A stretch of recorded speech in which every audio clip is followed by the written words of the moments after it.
Good day, class 11. Let's move on to political science, part A, chapter 2, where we had left off in the second video. We go on to other freedoms. Under the right to freedom, there are other rights as well. But these are not absolute. Each right is subject to restrictions imposed by the government. Why and how? Let us understand this through an example. The right to freedom of speech and expression is subject to restrictions such as public order, peace, morality, etc. Freedom to assemble is to be exercised peacefully without arms. At certain times, the government can impose restrictions in certain areas, declaring the assembly of 5 or more persons as unlawful. This can also be misused by the government. However, if the people are aware of their rights and choose to protest against such acts, then students, such misuse by the government becomes rare. Rights of accused. The Indian Constitution ensures that persons accused of various offences will also get sufficient protection. We often charge a person and say that he or she is guilty. Who are we to judge? If each citizen will judge the next, then we don't need courts. We don't need the Supreme Court. We don't need the High Courts. We don't need the District Courts.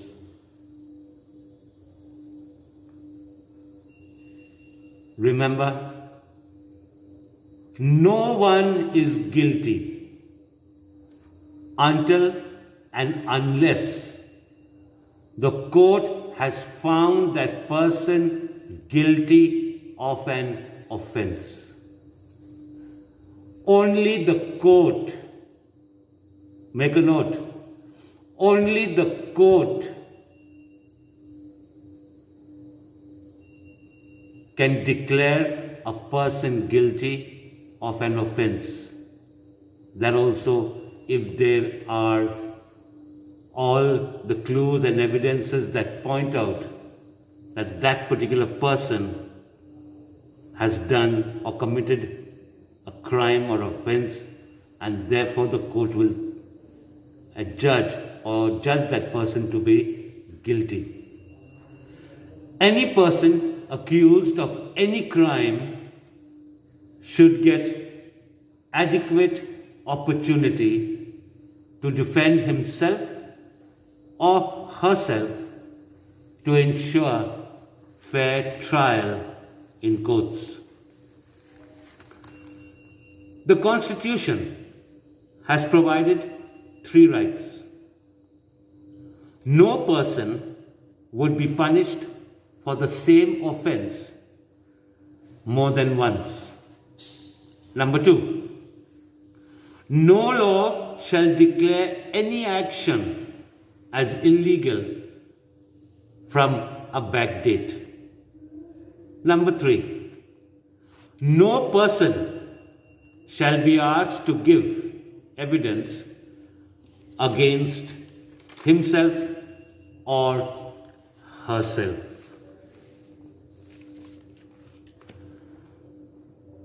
We now move on to right against exploitation. What is exploitation? Taking advantage of people who are poor, people who are underprivileged, people who are deprived.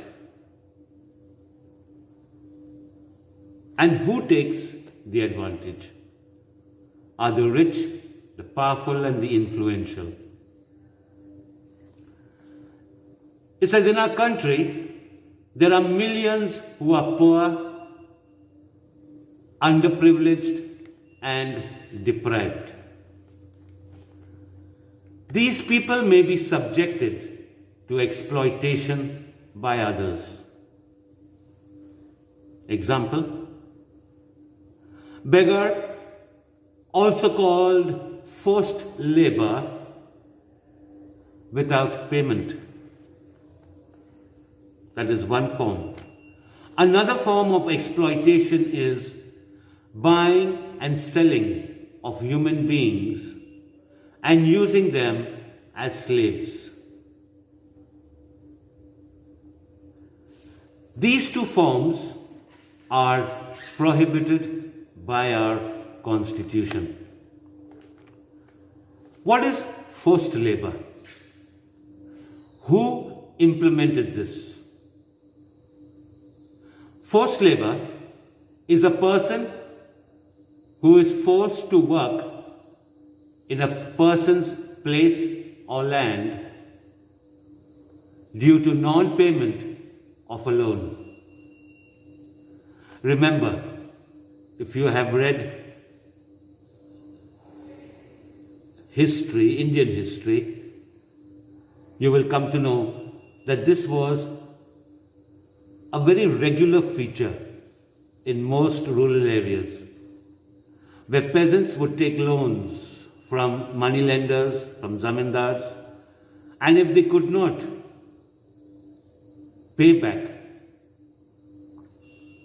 and as history goes on, they were never able to pay back for generations.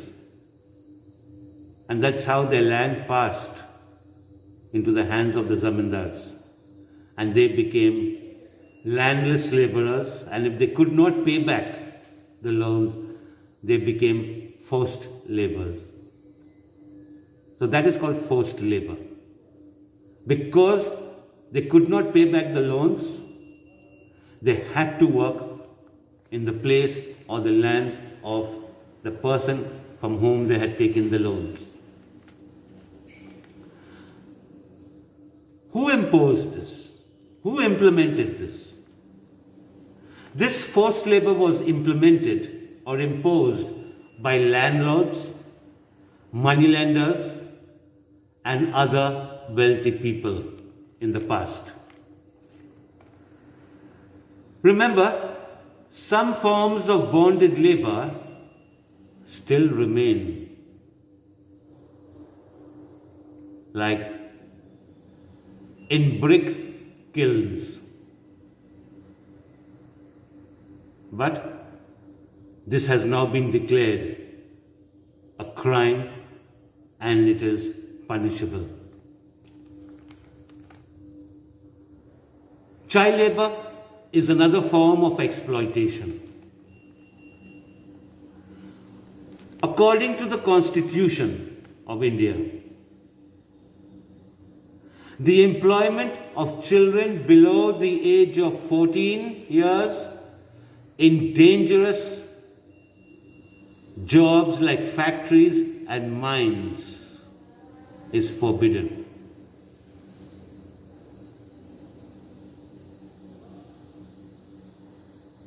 But is it actually in practice?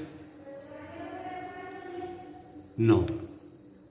As child labor being made illegal and right to education becoming a fundamental right, The right to exploitation has become meaningful. But still you will find thousands of children below the age of 14 working in roadside dhabas, hotels, restaurants, picking up plates and mugs and washing these spittled plates and mugs, cleaning the table, sweeping the area.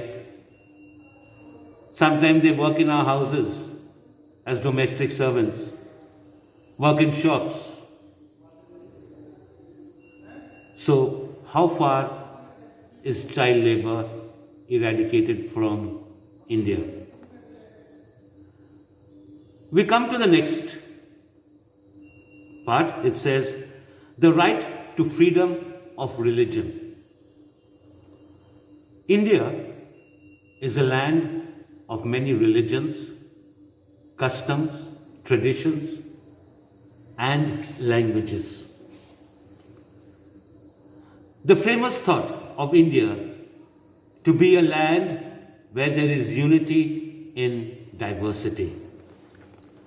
Therefore, they declared India to be a secular country. And this is the hallmark of democracy.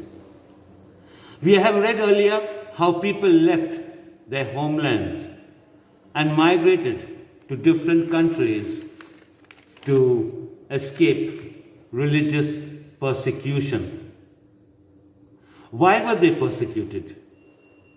A very simple answer. Because they did not follow the same faith or practice the same religion of their ruler. There were rulers and kings who did not allow their subjects to enjoy the right to freedom of religion. So democracy has always incorporated the freedom to follow the religion of one's choice as one of its basic principles. Now, the right to the freedom of religion, let's go into more details with it. Freedom of faith and worship. In India, everyone is free to choose a religion and also to practice that religion. Freedom of religion includes freedom of conscience, which means that a person may choose any religion or may choose not to follow any religion. They are free to profess, follow, and propagate any religion. This freedom is subject to limitations. Number one, the government can impose restrictions on the practice of freedom of religion in order to protect public order, morality, and health. Number two, the government can interfere in religious matters for rooting out certain social evils. What is the meaning of it? Let's take an example. In the past, the government has taken steps banning the practices like sati and bigamy or human sacrifice. Students, please note, such restrictions cannot be opposed in the name of interference in the right to freedom of religion. Human sacrifice. Sati. What is sati? The burning of the wife on the funeral pyre of her husband.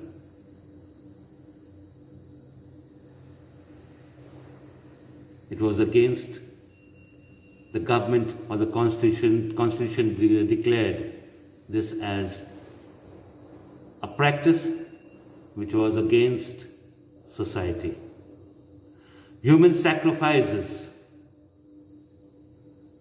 against the morals of society. And therefore, such restrictions cannot be opposed as saying that it is interfering with the right to freedom of religion. What is the outcome of such limitations? These limitations always produce tensions between followers of various religions and the government. Freedom of religion becomes a matter of political controversy.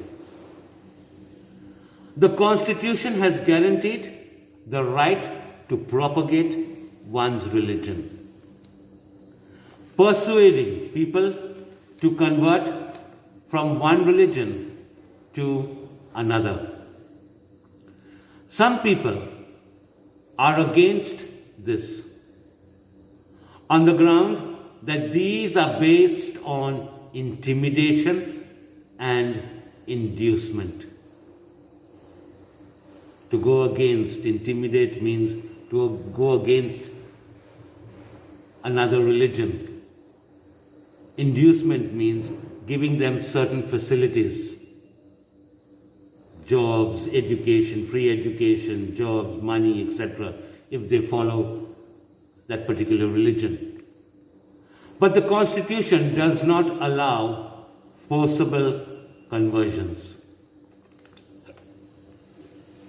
Next, it says equality of all religions. As India is a home to several religions, it is important that the government must extend equal treatment to different religions. What does it mean?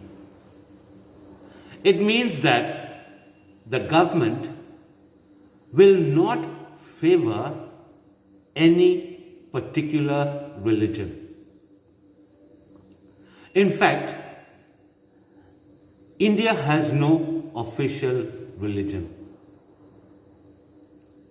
To become the Prime Minister of India, a person does not have to be a Hindu.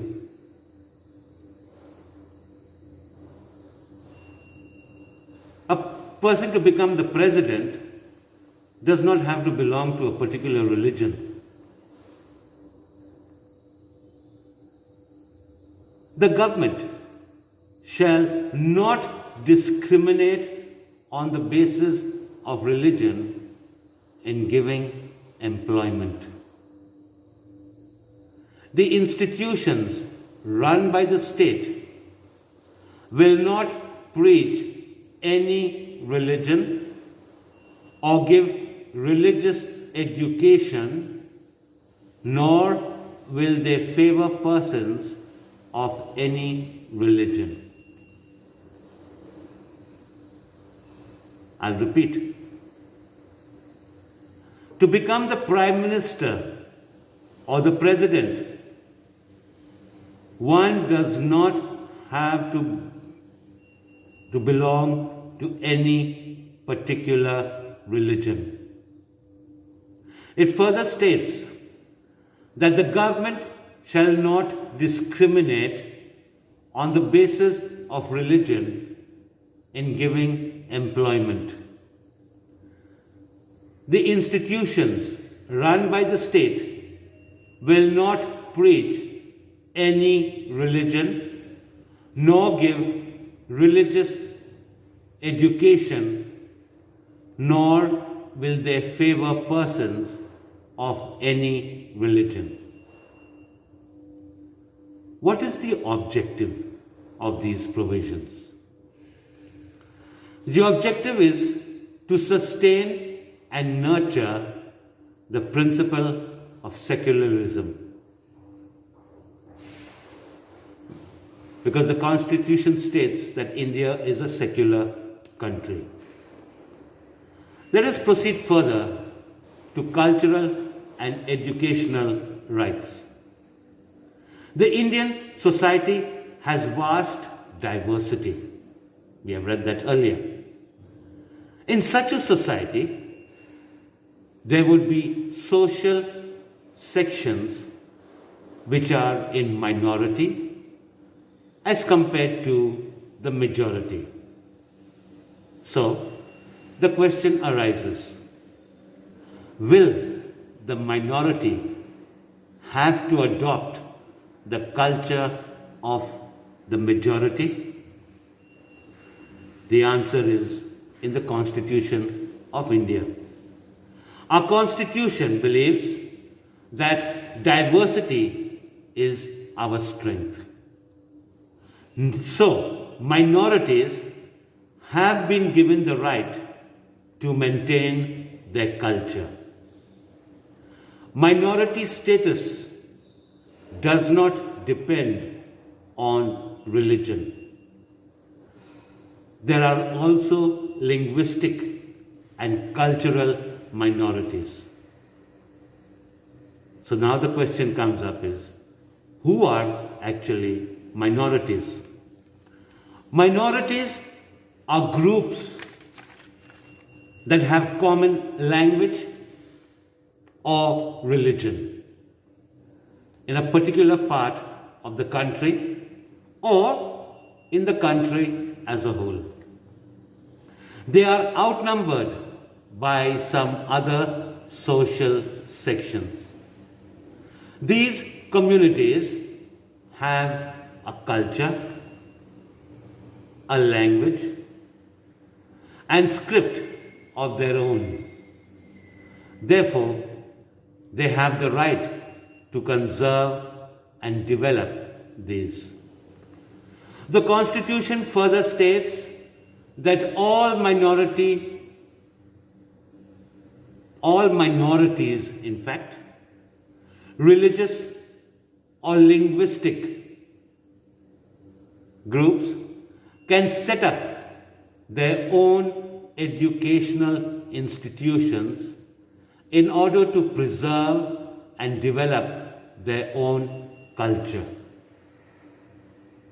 In granting government aid, no discrimination shall be made to any educational institution on the basis that it is under the management of minority community.